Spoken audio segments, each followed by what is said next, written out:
I think to kind of go into that, you have to talk about the day before, right? Everyone's heard like some sort of horror story from a parent, friend, someone about the prep, right?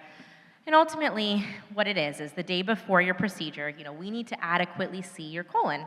And if there is stool in there, we're not going to be able to see the small polyps, which we want to find because I always tell my patients, I want to get them when they're babies. I don't want to get them as a teenager, right? I want to get those polyps out early. So we want a good visualization. So that means the day before you're doing clear liquids, soups, jello, broth, and then that night you drink a liquid formulation of some sort. Every doctor has their preference of what they might do to help kind of flush out your system.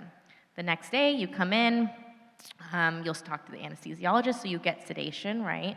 It's not surgery, but it is sedation enough where you're asleep, you don't feel anything, you don't remember anything, and most people say it's the best nap of their life. So you come in, you get the procedure. The procedure can vary depending on what is found and, different anatomical variations in your colon, but typically could be from 15 minutes to 25 minutes, depending.